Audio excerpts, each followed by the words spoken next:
Finalement, notre vie est comme si elle n'avait jamais existé, puisque la mort ramène en une simple unicité toute la diversité de nos humeurs envers la vie, puisque notre descente vers nulle part est irréversible malgré tout, malgré nos appréhensions et nos présages, malgré nos obsessions et nos prévisions, la mort et la vie demeurent continuellement entremêlées et la seule certitude, c'est que chacun s'en ira un jour.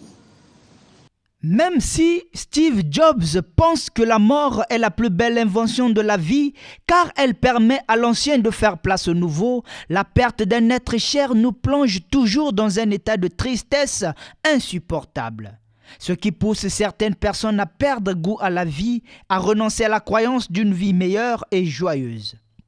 Mais il est possible de reprendre goût à la vie après la perte d'un être cher. Pour ce faire, nous devons accepter la réalité. À penser que demain, on se reverra sans voir un visage familier, un visage qui, rien qu'en nous souriant, savait nous combler de joie, cela nous pousse à détester la vie. À savoir que plus jamais nous ne reverrons ce personnage, que la mort nous prive sans raison valable, nous rend malades au point où certaines personnes sollicitent le suicide pour soulager leur peine, une peine que même les larmes ne peuvent soulager le jour de l'enterrement. Victor Hugo a dit un jour « La création est une grande roue qui ne peut se mouvoir sans écraser quelqu'un » et Alfred Musset a ajouté que l'homme est un apprenti et la douleur est son maître et nul ne se connaît tant qu'il n'a pas souffert.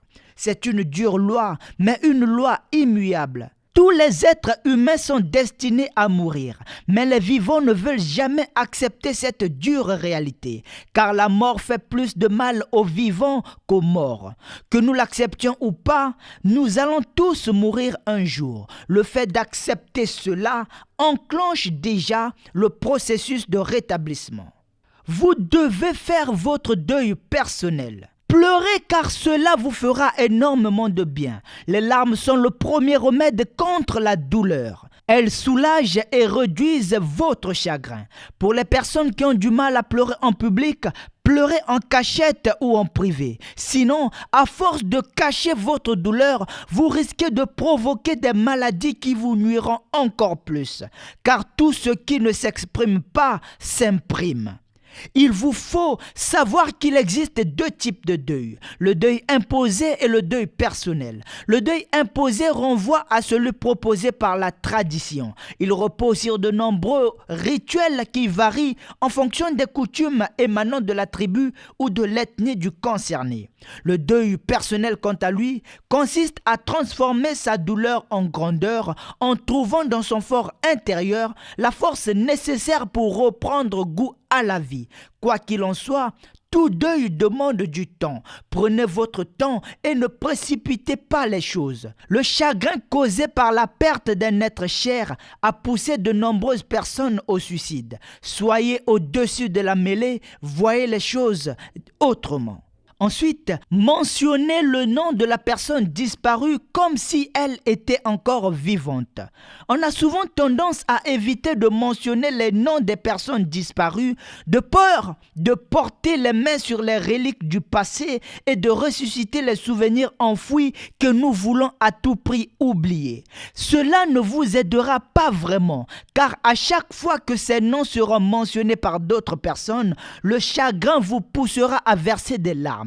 Ainsi, il faut apprendre à éteindre les flammes par les flammes en maîtrisant vos émotions. Mentionnez vous-même le nom de la personne disparue et parlez d'elle comme si cette personne était encore vivante. Cela vous aidera énormément dans la cicatrisation de vos blessures. Plus vous cachez votre douleur, plus elle deviendra violente.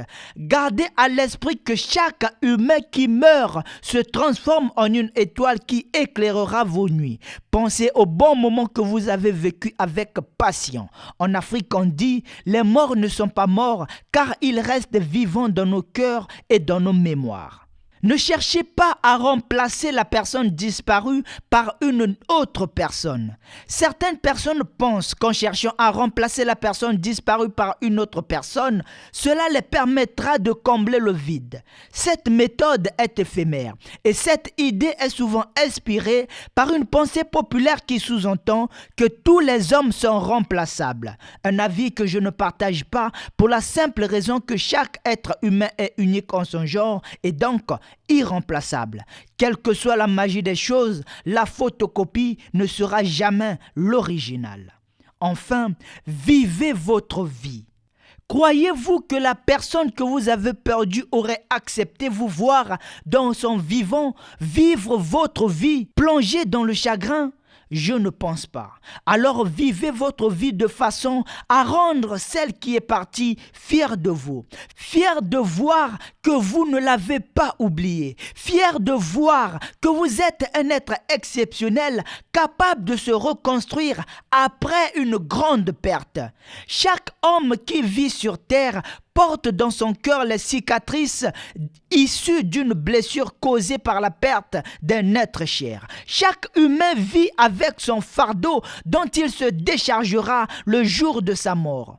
Ne passez pas votre vie à penser que vous êtes le plus malheureux du monde. Aucune douleur ne dure éternellement. La mort visitera tout le monde au moment opportun.